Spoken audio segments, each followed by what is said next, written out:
Taste the Daily.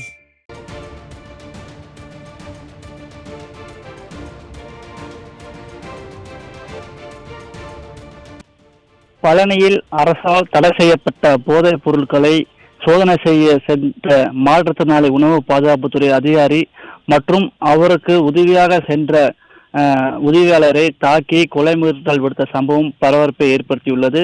Dindigul மாவட்டம் பழனி அருகே ஜவஹர் நகர் பகுதி உள்ளது.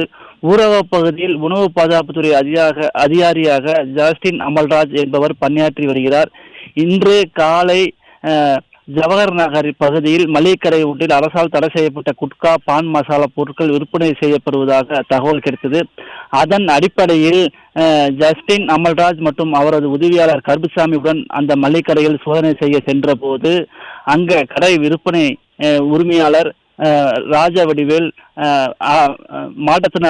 மாற்றுத்திறனாளி உணவு பாதுகாப்புத்துறை அதிகாரியை கடுமையாக தாக்கி தள்ளிவிட்டு கொலை முயற்சி விடுத்துள்ளார். அவருக்கு உதவியாக சென்ற கருப்புசாமி என்பவர் முகத்தில் அடித்து இரத்த காயம் ஏற்படுத்தி சட்டையை கிழித்து அடாவடியில் ஈடுபட்டுள்ளனர்.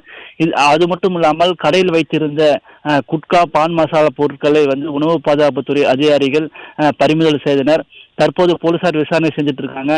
அதாவது தமிழகம் முழுவதும் போதை வஸ்துகள் அதிகரித்து வருகிறது.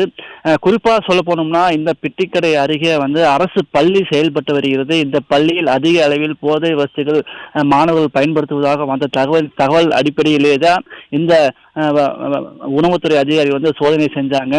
சோதனை செய்ய போது கடுமையாக தாக்கி இரத்த காய ஏற்படுத்தி சட்டையை கிழித்து ஒரு அடாவடியில் அந்த கடையின் உரிமையாளர்கள் ஈடுபட்டிருக்காங்க.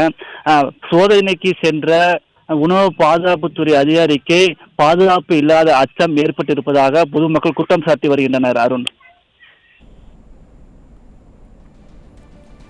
அஜ்மீர் ராஜா, உங்களுடைய கூடுதல் தகவல்களுக்கு நன்றி.